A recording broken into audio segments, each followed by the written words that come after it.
Hi, I'm the Space Quest historian, and welcome back to Space Quest 4, Roger Wilco and the Time Rippers. Or, well, Space Quest 12, Vohal's Revenge 2, if you want. Anyway, we're in the sewer level. Don't worry, this will actually be quite quick and painless. Before we leave this room, however, I just wanted to show you Roger scratching his nose. I didn't know he was going to do that. But anyway, there is a cool little Easter egg in this room. And yes, someone has actually left a comment on the previous episode. Are you going to show the cool little Easter egg in this room? Yes, I am.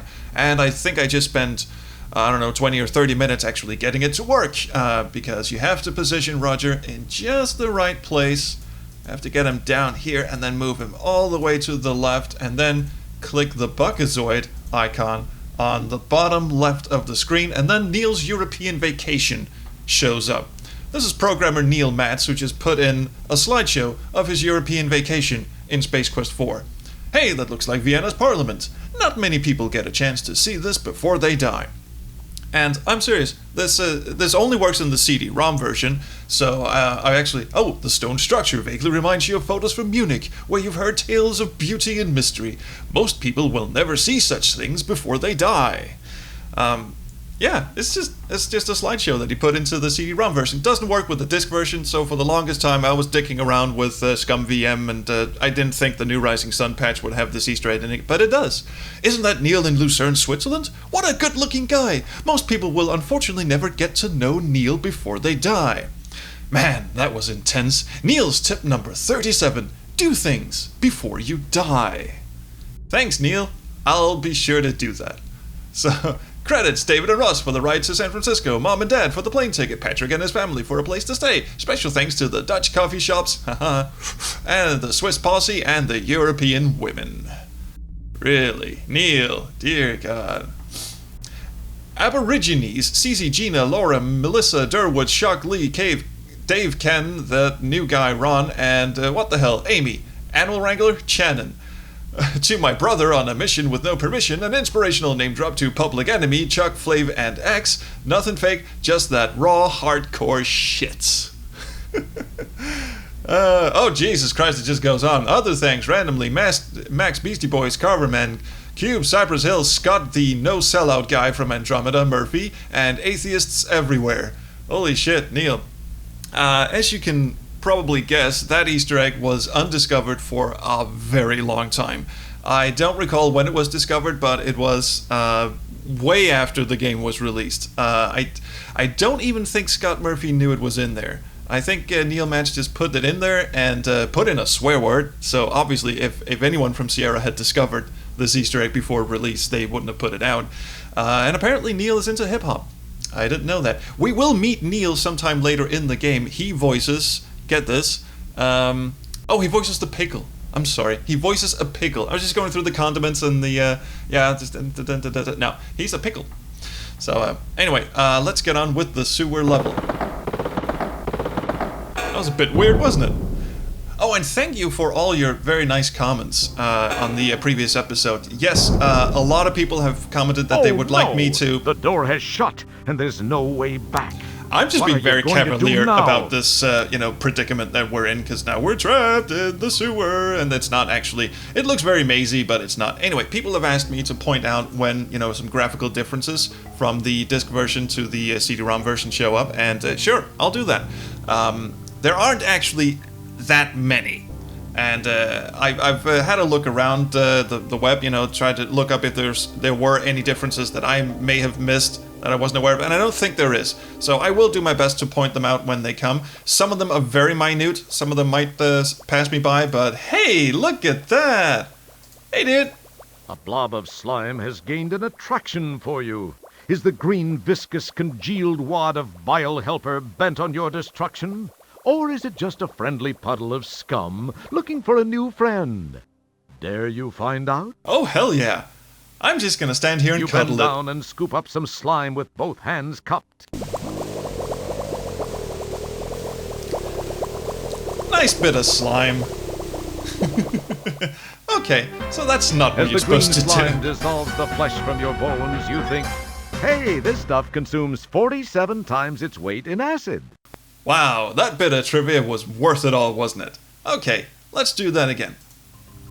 Now, you notice I'm just taking the same route through the sewers every single time. You don't have to go down here. This is just another one of those 9 screens. It's just a circular pattern. And the trick to make Mr. Slime appear is to just go over here and walk under this grate. He will pop out of other grates, I think, and he will chase you around the sewer system, but this is the easiest way to do it because then you're right at the ladder which you're supposed to climb out of. You're not supposed to do anything else here.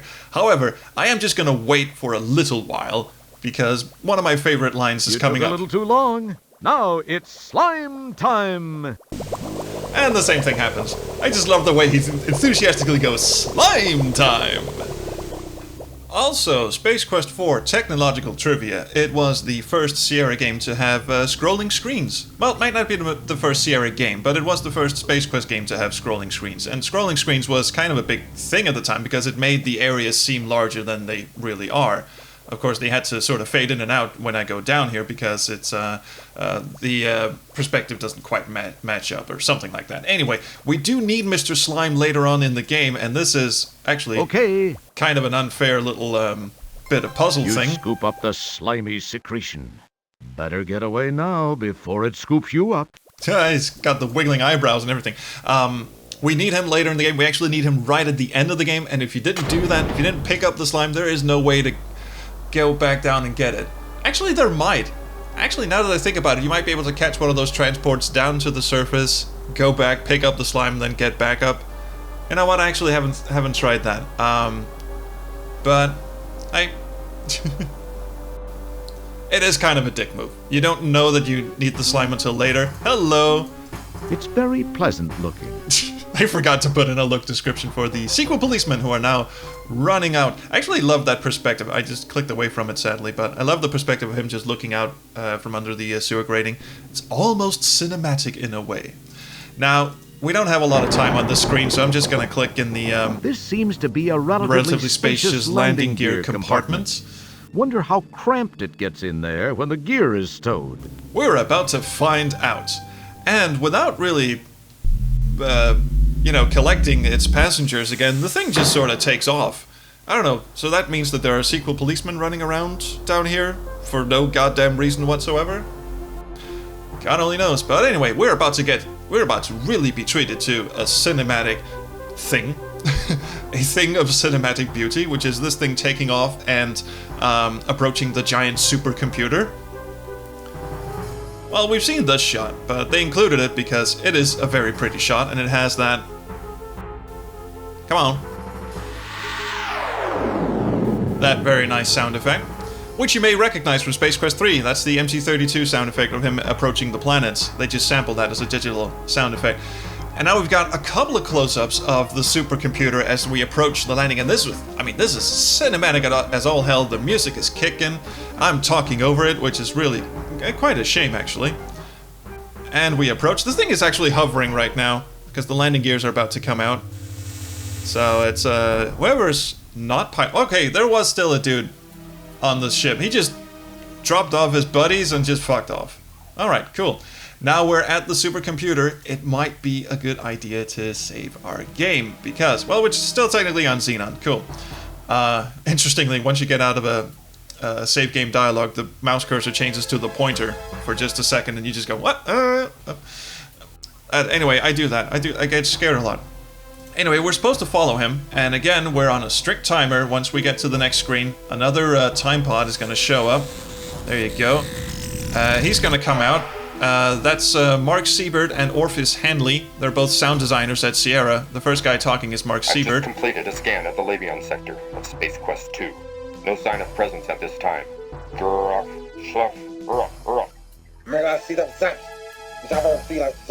I have no idea what that's supposed to be. Anyway, we have to very quickly get into this time potty thing. There we go.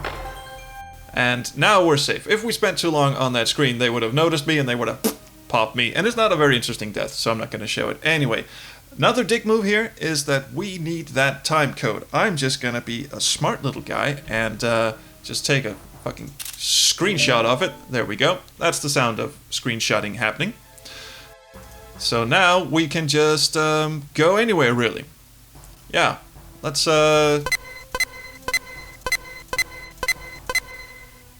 I clicked too many. Yeah, that ought to be good. The powerful quad quark drives Rev to life.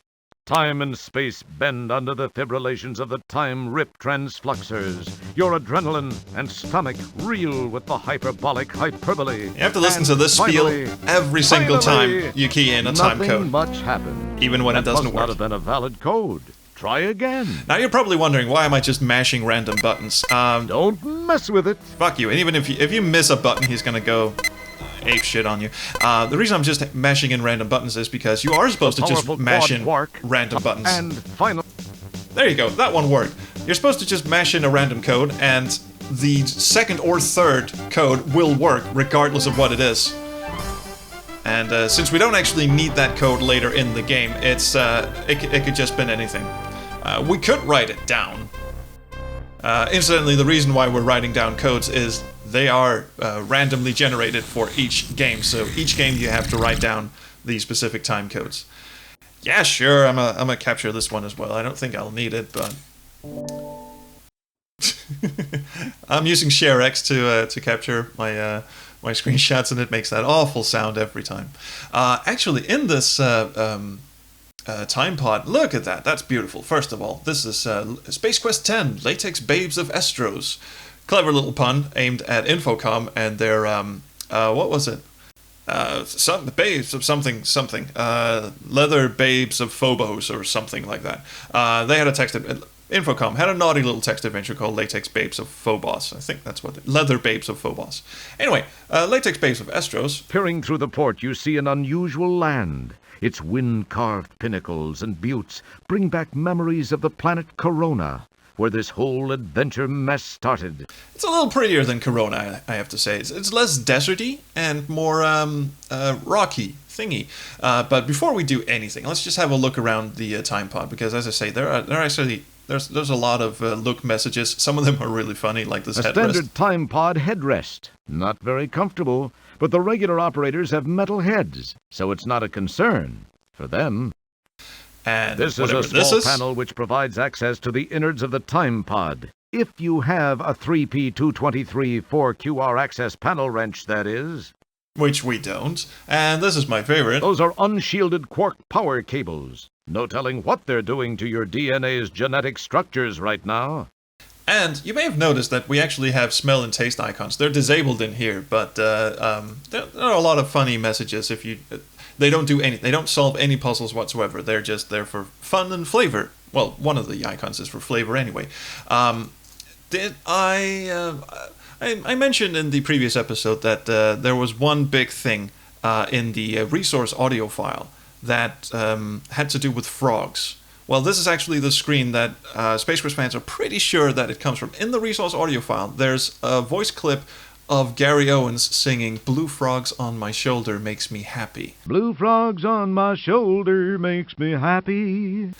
And it's not in the game anywhere, and Space Quest fans have been trying for decades to find out where it was supposed to go, because you cannot trigger it anywhere in the game. And we're pretty sure that because of the placement of the audio file inside the resource file, pretty sure that it was supposed to be a message somewhere in the time pod, but we've never been able to trigger it. So that got kind of boring as well. But I've been told even my boring trivia is interesting, and I desperately disagree. But since we're in the time pod, however, we might as well take a look at another Easter egg that has to do with the time pod here, and that is if you hit every button on the top row and the second button here, The powerful quad and you have to time listen to all of this shit again, you get transported to a secret Easter egg room in Space Quest 4. Now, I had to save my game before doing that because it will kill you.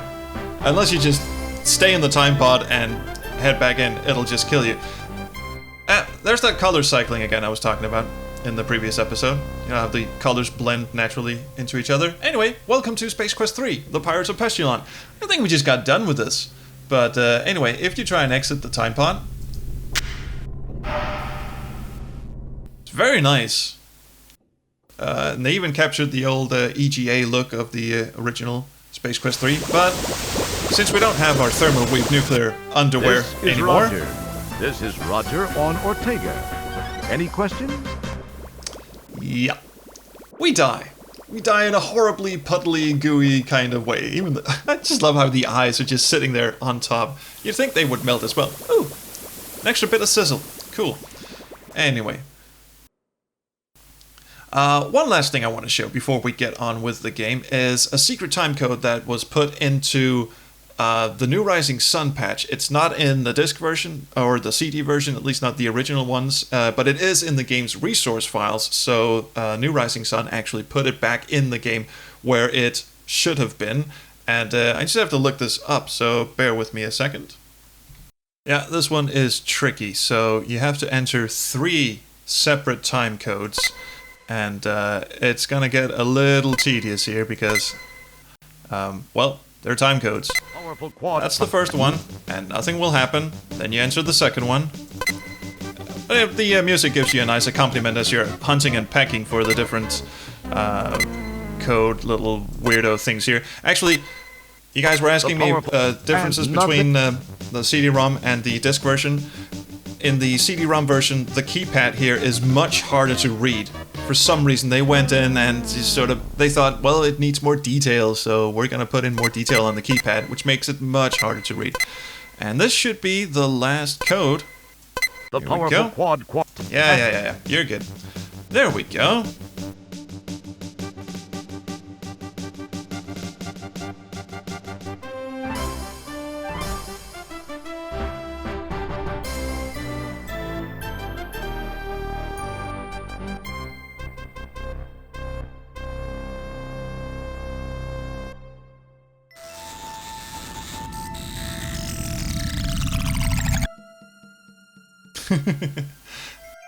Now, I wasn't kidding when I said that this was a room that is in the resource files but was never actually added to the game, and I don't even know where this music is from.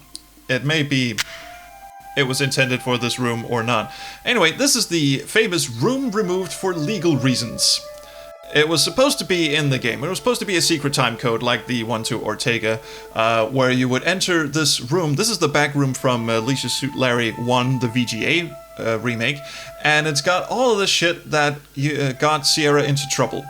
It's got the Hero's Quest. It looks like something they took out of Quest for Glory 1. See, Quest for Glory was originally named Hero's Quest, and they had to take that out. They've got the ZZ Top characters from Space Quest 1 VGA, which we'll get to. The hairy guys they took out from Space Quest 1, and Radio Shock, which in the CD version had to be renamed to Hurts So Good. That's another little thing that I'll show you once we get there. But anyway, it looks like the sign they took out of the mall. That's kind of foreshadowing what we're about to get to. Also, Droids Are Us looks like something they took out of Space Quest 1. Like I said in the Space Quest 1 videos, that had to be changed to Droids Be Us. And I don't know what the hell this is. It says, please help me fertilize my mother's cat. They took that out and left the pant load bit in? I don't know. Oh, and a dinosaur. Looks like something they took out from Quest for Glory 1. I don't know about that. I'm not a Quest for Glory dude, so I don't know. Also, Slime Chow. Looks like something they took out of Space Quest 4. Why would they do that? Oh, and this thing, also something they took out of Quest for Glory. Anyway, the room removed for legal reasons. You've noticed that there is no speech here, and that is because, well, they never finished this part of the game. It's not supposed to be here, and Sorry, Roger, you've been taken out of the game for legal reasons. You're actually stuck here. You can't climb back into the time pod. So, the only thing you have to do here, or that you can do here, really, is to restore the game in the time pod. So anyway, that was all the fun that you can have inside the time pod, which is quite a lot, I would think. But let's get on with the story, shall we?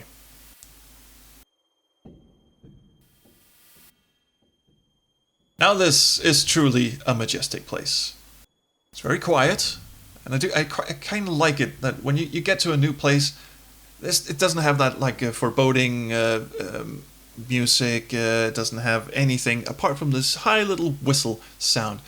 It's an alien world, unexplored, and it's got pterodactyls in it. Whoa! What was that? That was actually Roger's voice. You will have noticed that wasn't Gary Owens. That's Roger's voice. For some reason, they didn't have his speech portrait up when that line was playing. But, well, what are you going to do? Another thing I probably should have mentioned, first of all, A mysterious shadow quickly moves from your view. but not quickly enough until you can actually get through that whole line reading. Anyway, You get the feeling you're not alone here. really, if I hang around here for too long, the sequel police are going to show up instantly. So, but anyway, we're just taking a quick walk around.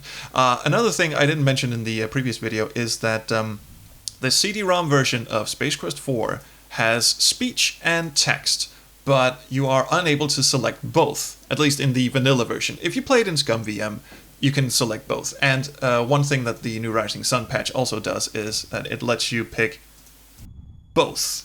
And you'll see the button actually looks a little weird down here. Oh wait, it actually looks fine. I don't know what I'm talking about. And the thing about that is that if you listen to the resource audio file, there's this help dude who, if you point this thing on this thing, This toggles between spoken messages and printed messages. that dude, he's the help guy. Exits the game.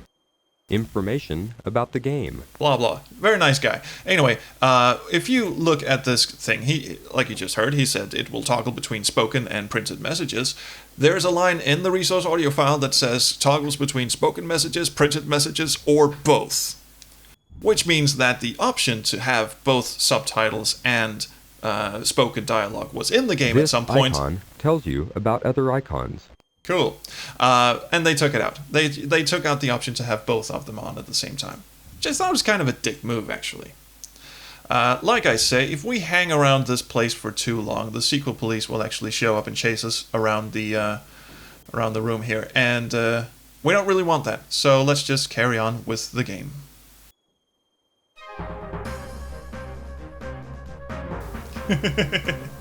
You look pretty pathetic hanging under the pterodactyl. He's got us there, hasn't he? Oh, and this thing I love. Your hair is the last thing on your mind right now, even though it's on top of your head. Wow, what an incredible view! It's like how constantly sarcastically optimistic the narrator is. Wow, what an incredible view! You're very high up and you're about see a to huge die. nest in the distance below you. Which is where we're going.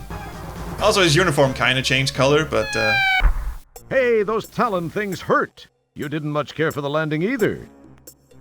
anyway, now we're here in the pterodactyl's nest, and I think we are gonna end the episode here because there's a big thing coming up. Oh yeah. Oh hey, look at that! Another little Easter It egg. looks as though another unfortunate adventurer is suffering a similar fate. That's King Graham being carried around by a condor. Apparently, that's something that happens in King's Quest V. Who knows? I don't know much about King's Quest. But anyway, that was a cute little Easter egg. Look at the nice little sequel policeman. My. Rather than the sequel policeman penetrating the inner sanctum of the nest, the reverse obviously occurred. And this is something to ponder for the next episode. I'd love to get your comments on this. Evidently, sequel policemen can be skewered and blood will spurt out of them, but you were under the impression that they were robots. So this is kind of one of those, are the Imperial Stormtroopers in Star Wars? Are they robots? Are they clones? Are they humans? No one fucking knows. And the sequel policemen kind of fall under the same category. Are they human? Are they robots? No one knows. So apparently, and this would actually make Space Quest 12 a much darker game, is that if, you've got the rebels and the cyborgs, the supercomputer turns them into cyborgs, then hunt around and scream at them, and then the droido-deaths show up and kill them. But some of them get taken away and get turned into sequel policemen, and it's quite a dark game, actually. However, all that aside, let's just try and look Take it from someone who knows sick. Licking corpses is going way beyond simple dementia. Get a grip, pal. All right. Well, we'll come back to him. For now, I think we're just going to end the episode right here. Thank you so much for watching. Some big stuff is coming up. This was more of an Easter eggy episode than really a narrative forwarding episode. Roger's just standing there looking at this dude. Yeah, we'll come back to you. Anyway, thank you so much for watching. Please like, subscribe, do whatever you kids do, but do leave me a comment because I really love the comments. And yes, I will be pointing out more differences between the CD and disc version in the future. There haven't been any in this episode. Not really, anyway, apart from the keypad in the time pod. So, thank you for watching, and hey, I'll see you next Tuesday, and until then, around the Chrono Stream.